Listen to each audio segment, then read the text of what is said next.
Morning, Abotai. As we get closer to Chanuka, sometimes it happens that a person travels during Chanuka and he doesn't have the ability to light Chanuka candles where he is. So what's the halacha in this situation? As follows. So first and foremost, the Gemara says Meforash, as does Maran Shulchan Aruch in Siman Tafresh Ayin Zayin, that if a person is traveling and madlikin alav betoch beto, which means that somebody's lighting candles for him at home, meikar hadin, this person, this traveler doesn't need to do anything else. He's yotzeh with the candle lighting that goes on at home. That's pretty simple for Sfaradim. For Ashkenazim, there's a machloket. So I want to put that aside for now. If a traveler has to light when people are lighting for him at home, but according to Maran, very clear, he needs to do nothing else. Now, interestingly, Agoni Yalkut Yosef writes, based on the words in the Maharshal, let's say a person's traveling and he's not sure if people are lighting for him at home. For whatever reason, he can't get in touch, he doesn't know. Over there, needs to light where he is with the beracha because of the safek. Now, another interesting halacha is that, let's say a person is traveling and nobody's lighting for him at home. Let's say he's traveling with the rest of the family. So over here, it makes a difference. Let's say they're on their own. They're in we'll speak about a hotel in a second, but let's say they're on their own. The halacha is that they have to light where they are. If they're in an Airbnb or whatever it is, they need to light Nerot Chanukah over there with the beracha because nobody's lighting for them at home. Now, in a hotel, it gets much more complicated because in general, most hotels will never let a person light Nerot Chanukah with fire in the room. Now, I've seen this many, many times before during Chanukah where they give you, sometimes they, when there's a program, whatever it is, they put like a table, in the lobby or next to the dining room, whatever it is, and people light the Nerot Chanukah over there. That is, according to almost all of the poskim, beracha levatala mamash, because the only two places where a person is eligible for lighting Nerot Chanukah is only where he sleeps or where he eats, not in random places of the hotel. And therefore, that's not a solution.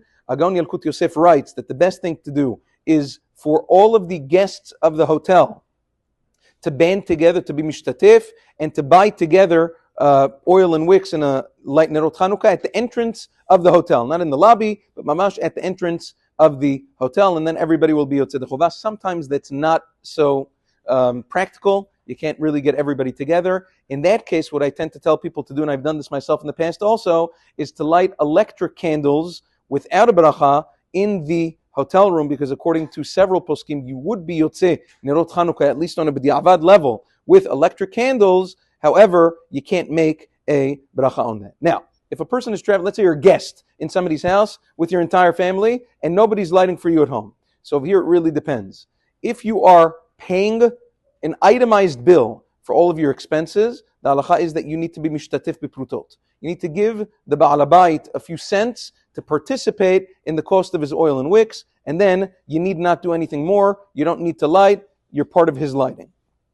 If you are not paying for things, for instance, or even if you're paying but more collectively, not itemized, and certainly if you're not paying at all, which, when we speak about guests today, you're going to family, you're going to friends, you're not paying. Over there, you don't even need to be mishtatef at all. You don't need to pay even a few cents to the Ba'al Habayit. We say just like he's gifting you everything else, he's gifting you a portion of his oil and wicks as well, and you don't need to pay. You are part of his hadlaka. We will speak about Be'ezat Hashem in a following halacha, the halacha with regards to children going to their parents and in-laws over Shabbat Chanukah. That's a different thing. One more halacha with regards to soldiers. Maran Shulchan Aruch writes at the end of Siman Tafresh Ayin Zayin that even when a person has somebody lighting for him at home, but if he's in a place where there's no Jews and no Nerot Chanukah at all, the halacha is, in that place, in order to be mefarsem anis, in that town, in that city, wherever he is, he has to, although people are lighting for him at home, he must light Nerot Chanukah